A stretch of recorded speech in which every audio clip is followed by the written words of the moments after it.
This is my 2001 Toyota Land Cruiser, also known as an LC100 or a 100 series Land Cruiser. This one has, I think, 214,000 miles on it. I bought it with around 190. I put over 20,000 miles on it in 2 years. It's been to Washington, D.C., Columbus, Ohio, Cincinnati, on some long trips, and then it's a daily driver.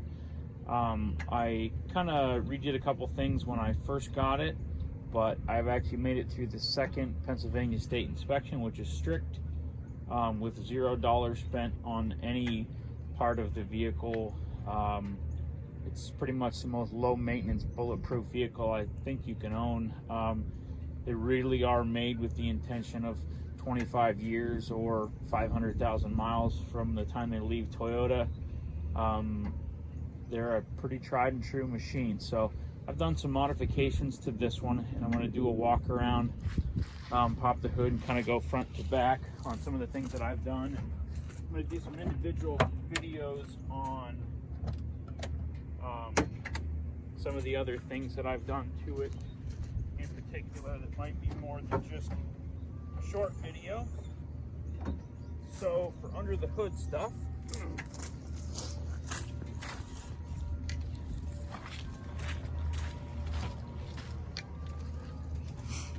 okay, under the hood.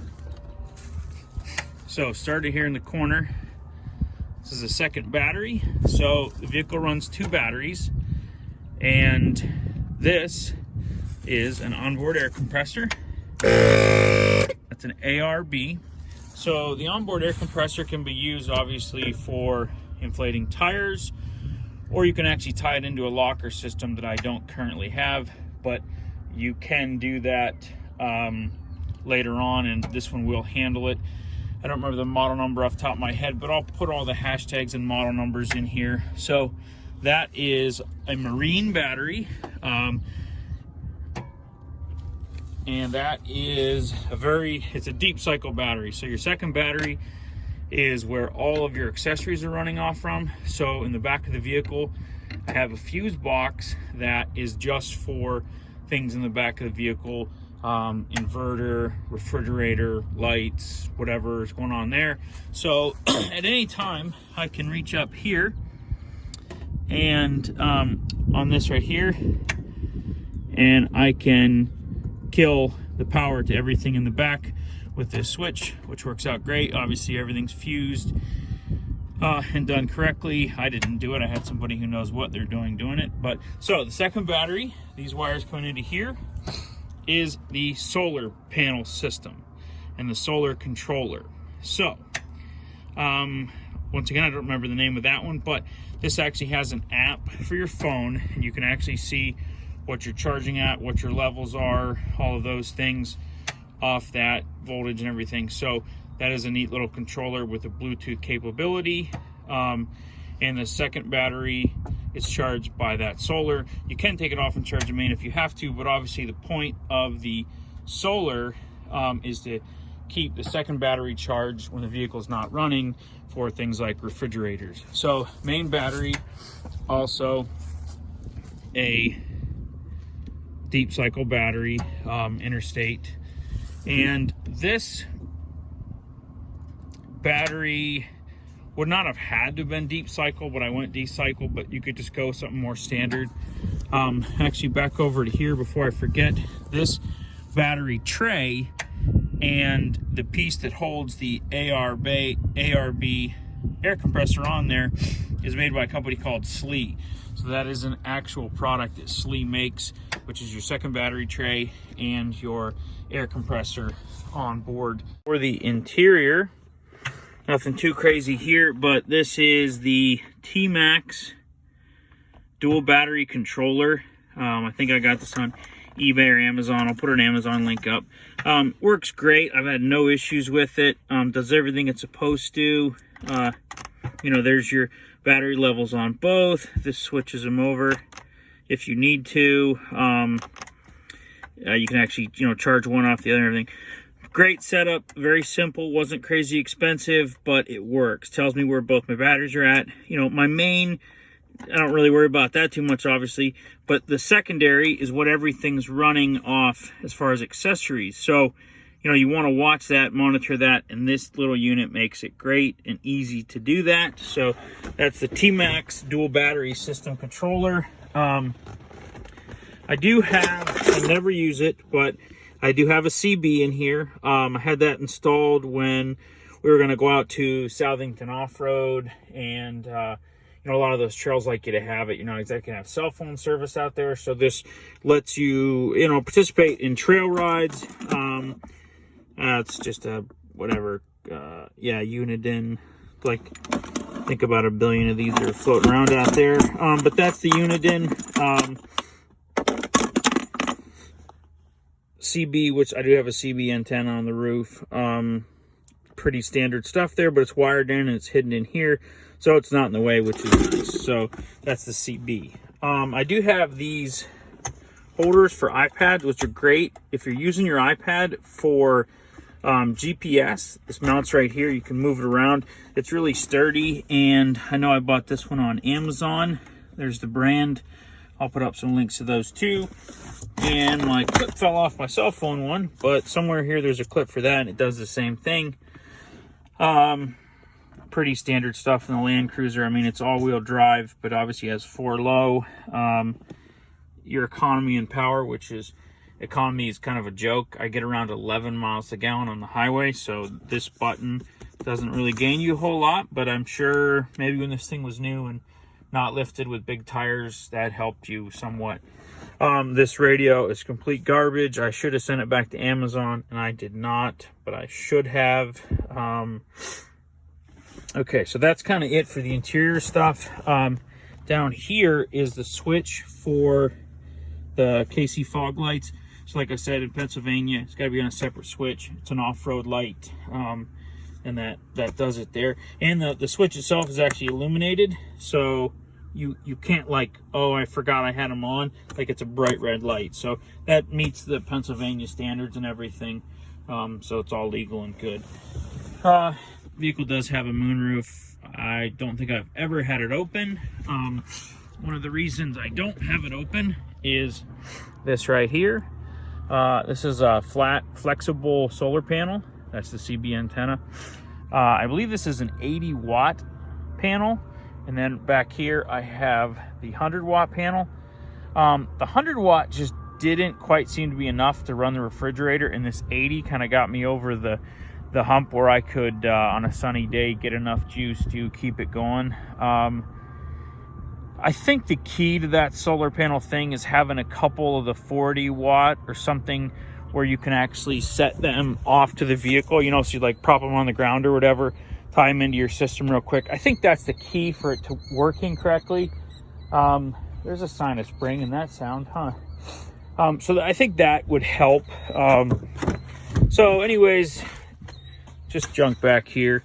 Couple things. That's the cord for my air compressor. These are Orange Box fabrication, and these are super nice. They're not cheap, but they're very, very well built, and they're nice. They kind of protect your window. You know, if you're throwing stuff in here, you don't hit your window, but you also have all these places to tie things onto or strap things to or use. So I'm glad I got them. They were a good investment. I feel like $300 or something like that. I mean, they're built just for this exact vehicle. I think they also have them for FJ Cruisers, 80 series Land Cruisers, probably 4Runners, maybe Sequoias, but they're pretty neat, and they do come in awful handy. So that's the basics. Little stuff that I've grabbed, you know, a little garbage can there, and this little holder thing, just traveling. More pockets, more things, places to put things when you're traveling. I guess I'll talk about the tires real quick.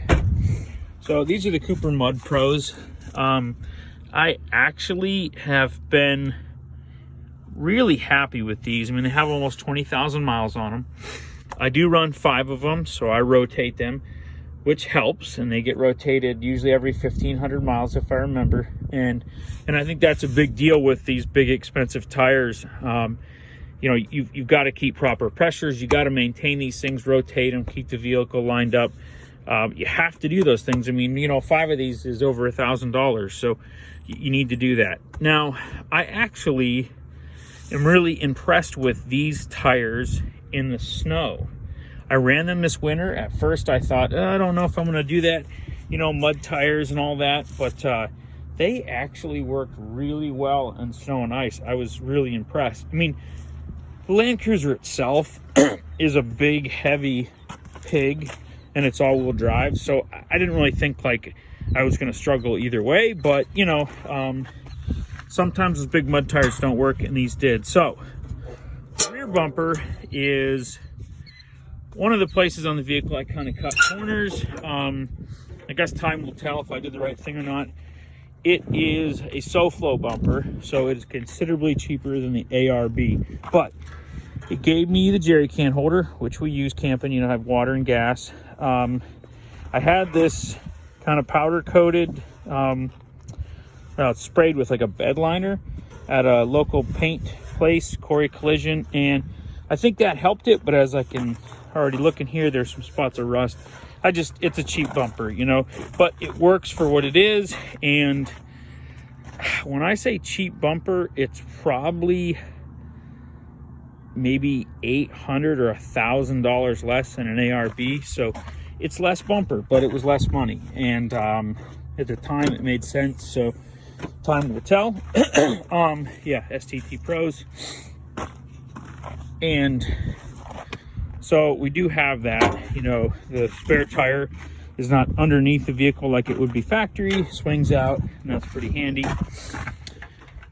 Things I've done in here, things that I'm changing. This Dometic fridge is getting out of here. Thought I really want this, thought great, I'll do that, put that in. Never use it at all. We have really good coolers, and coolers have come so far. Like, you know, an ARB one I'm sure would be way better, but there's just no room in this thing for the amount of room it takes up in the vehicle.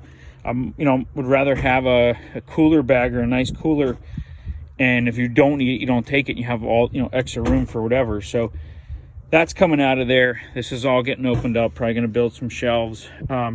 Built this little kind of shelf thing. You can put stuff under it, and the back seat folds down. There's a piece that lays on this, and I can actually sleep on this, you know. I mean, it's hard, but I did put in some matting that softens it a little bit. But you could crash back there if you wanted to. You know, if you're traveling and it was storming or something, you didn't want to camp, you could crash in here. So this is the 1500 watt power inverter. So this runs to the second battery that I talked about earlier, the second deep cycle battery. So this will tell you at any time how much juice is in that second battery. And this, of course, turns on and off back here. It also turns on and off up there. And I don't really want to pull the panel out, but maybe I can real quick here to show you kind of what my setup is. So everything is run to this. So, you know, there's an actual fuse box back here. So you have the ability to add things, take things away, stuff like that, and actually do it right. You know, if you're going to add a set of lights, they go on a fuse in the fuse box. If something goes wrong with them, it doesn't ruin your trip. It blows a fuse and you fix it and go on. So that's the fuse box location. And of course, that fuse box goes to the second battery, the Marine Deep Cycle battery that is also powered by the solar panels on the roof. And of course is linked in with the main battery too, and the alternator, so when the vehicle's running, it's charging both. So one of the things I want to get to at some point is they make some cool kits for this, and I need to do it. I need to cut this thing out. This is actually kind of thick, so you have room here to do stuff, and I need to make use of that area. You know, that's one of the key things to being efficient, which this vehicle is not right now as far as storage. Making use of those small areas like that.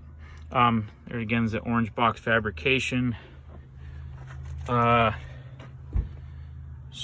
that is that. All right. I did put aftermarket LED reverse lights in it, and they're brighter than they need to be. All my lights are brighter than they need to be. Okay, and so the next thing we'll kind of talk about real quick. I did put a roof rack on it, a cheaper one. I don't even remember the brand name. It was like a better, cheaper one, if there's such a thing. I try to do like, I don't know. If I'm looking at something cheaper on Amazon, if it's got like 4 stars or better, I'm kind of okay with it, you know? So that's the roof rack. I'll have to find which one that is. The rear LED light, absolutely love that light for setting up camp.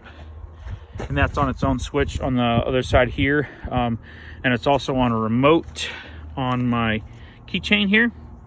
So that rear light is on this remote. So you can strobe, turn it on and off, things like that, which is nice. You get out of this vehicle and you're camping, you go boom, boom, hit that button, and that light comes on and everything behind you is lit up. And this little light here comes on, everything on the side is lit up. So super helpful setting up camp if you get there, you know, late. I do have a set of Max Tracks in there. You know, I never use them. They're there. If I get stuck, they're there. If somebody else got stuck, they're there. They're not that expensive and they might sit there forever, but that'll be fine. 100 watt solar panel, 80 watt panel here, CB antenna. So the vehicle is lifted 2.5 inches. So it's an old man emo lift kit. All right. Medium springs in the rear. You can get medium or heavy. And this is the medium kit with a 2.5 inch lift. The 2.5 inch, it sounds weird to be 2.5, but in Australia, where there's a ton of these Land Cruisers running around, that is the standard lift. Anything higher than that, and you have to get, I believe, something kind of like an engineer's seal on the lift. So it's fine. It's not wild or crazy. It gives you a little more ground clearance, lets you have those bigger tires under there. You know, it looks a little nicer, but that's the old man emo 2.5 inch lift. Headlights I just replaced with LED, high and low. LED bulbs or white bulbs in the fog lights. These are of course KC fog lights, which I showed you that switch inside that goes to these. Well, they're technically off-road lights. I don't ever use them. Sometimes if I'm mildly off-road at a campsite, like, we can use them to get in and out of something real quick without turning the headlights on. But other than that, they don't get used a ton, but they're there. So that's kind of the basics. Future plans would definitely be this front bumper, getting an ARB, doing it right, getting a winch, all that. Pretty big money, you know, probably $2,500 or something for the pair. So it's going to be a while, but the vehicle itself has been great. I'm really happy I bought it. Really happy I put the things into it that I did. Rear gate is not closed like it should be, but so they're a neat vehicle. I want to say in 2001 there was like 7,500 of these Land Cruisers imported. They were around 57 or 58,000. I mean, they're a tank. They're built to last forever. So this is my 2001 Land Cruiser. Comment below if you have any questions on how I did anything, or if you're looking at some of the products that are featured there. I can send you a link or give you a little bit of input on them. Yeah, I guess that's it for now. I'll do one more video maybe today on the actual ARV awning, and a whole separate video just for that product. And I might do some other product videos, but that would be probably the only separate one for today. That awning is really nice. It's just a neat setup, and it's out of the way, and it plops down here, and it works well. So I'm going to do it on that real quick when I set up a tripod. Besides that, comment, like, share, subscribe, all that stuff for more wildlife, nature, and Land Cruiser videos.